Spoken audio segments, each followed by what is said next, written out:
মা কি রান্না করছো গো? রুটি, তরকারি, এইসব চা, এইসব করছি। আজকে তো আমার উপোস আছে। কি উপোস? মঙ্গলবার আছে না, জয় মঙ্গলবার বলে, ও জয় মঙ্গলবারের উপোস। আসলে আমাদের মায়ের উপোস টুপোস থাকলে লুচি পরোটা কেন হয় না বলো তো বন্ধুরা? আমাদের তেল ফেল খাওয়ার বিশেষ বারণ থাকে তো সেই জন্য। আর লুচি পরোটা খাওয়া মানেই তেল ঝাল, মানে ঝাল মশলাটা নয় বাট তেলটা বেশি খাওয়া, সেই জন্য মায়ের উপোসে রুটি। মা আমিও আজকে রুটি, আমি পুজো করতে যাচ্ছি। হ্যাঁ মা। মায়ের সাথে বকবক করে এসেই দেখতে পাচ্ছ আমি গোপু সোনাকে স্নান করাতে বসে গেছি। আর গোপু সোনাকে স্নান দান করিয়ে দিয়ে তারপর আমি পুজোও করে নেবো খুব তাড়াতাড়ি করে, কারণ কোর্টে বেরোতে হবে জানোই তো। আর এই যে গোপু সোনাকে স্নান করাতে করাতে আমি এই যে বকর বকর বকর বকর করে যাচ্ছি, এটা কিন্তু অ্যাকচুয়ালি আমি বকবক করছি না, আমি গোপু সোনার বিভিন্ন গান করছি, হরে কৃষ্ণ করছি। আর এইভাবেই ওর সাথে বকবক করতে করতে, ওকে গান শোনাতে শোনাতে, হরে কৃষ্ণ করতে করতেই ওকে আমি রোজ স্নান করিয়ে দিই।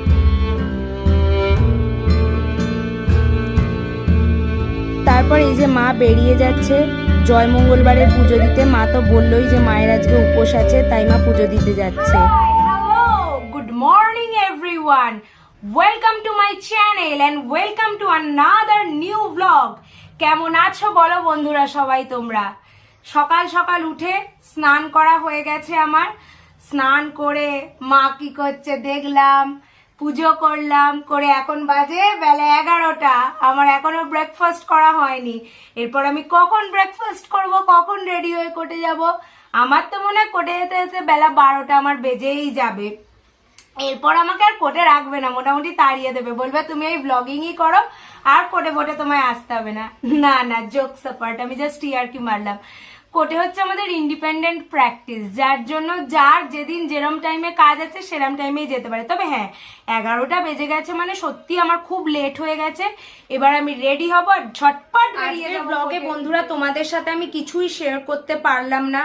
সকালবেলা দেখলে যে ইন্ট্রোডাকশন পার্টটা করলাম, পুজো করলাম, আর তারপরে আজকে আর কিছুই শেয়ার করতে পারলাম না। আজকে একটা মানে আমাদের লাইফে প্রচন্ড প্যাথেটিক ঘটনা হয়ে গেছে। প্যাথেটিকই বলা যায় বটে, এই যা গরম তাতে যদি ফ্যান খারাপ হয়ে যায় সেটা প্যাথেটিক ছাড়া কিছুই না। কোর্ট থেকে ফিরেছি, ফিরতেই মা আমাকে বলছে জানিস সিলিং ফ্যান খারাপ হয়ে গেছে। আমার তো শুনে মাথায় হাত, খাওয়া দাওয়া আমার সব উঠে গেছে। তারপর বাপি ফিরতে বাপিকে বলতে, বাপি একটা মেকানিকের কাছে গেল। মেকানিক বললে এটা কাকু 30 বছরের ফ্যান, একে আর সারানো যাবে না। আমাদের এই ফ্যানটা 30 বছরের ফ্যান, মানে মা বাপির বিয়ে থেকে এই ফ্যানটা চলছে। তো সেই জন্য এবার ফ্যান কিনতে দৌড়তে হবে। বিকালবেলা গেলাম দৌড়ে যে ফ্যান কিনে আনবো, ভাবলাম তার ব্লগটাও তোমাদের সাথে শেয়ার করব। ও বাবা, কোথায় কি, যে ফ্যানটা পছন্দ হয়েছিল তার কালার অ্যাভেলেবেল নেই, সো নিতে পারলাম না। এবার রাত্রিবেলা শোবো কি করে? আমাদের আরেকটা যে ঘরটা আছে তাতে সিলিং ফ্যান আছে, সেখানে একজন শুতে পারবে, কারণ ওটা সিঙ্গেল বেড। এবার এই ঘরে ধরো আমরা দুজন শুলাম, আমাদের একটা টেবিল ফ্যান আছে, একটা টেবিল ফ্যানে দুজনের কভার করে না।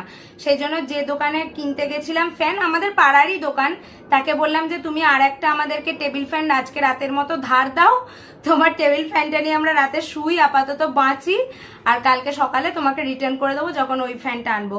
কালকেই আমরা আবার ফ্যান কিনতে যাব। কালকের ব্লগে তোমরা ফ্যান কিনতে যাওয়ার সমস্ত কিছু আপডেট আশা করি দেখতে পাবে, তবে গ্যারেন্টি কিছু দিতে পারছি না, কারণ এই তো দেখলে আজকেও কিনতে গিয়ে পেলাম না, ফিরে এলাম। আর কি বলি বলো, এই গরমে এইভাবে কষ্ট করেই রয়েছি, আজকের দিনটা কাটাতেই হবে, কিছু করার নেই। বিপদ হয়েছে, কিছু তো করার নেই না। ঠিক আছে, আজকের ব্লগটা এইভাবেই শেষ করছি। তোমরা সকলে খুব ভালো থেকো, সুস্থ থেকো, আর সব সময় স্মাইল করতে থেকো। আর কালকে দেখা হচ্ছে একটা নতুন ব্লগ নিয়ে। Bye, good night.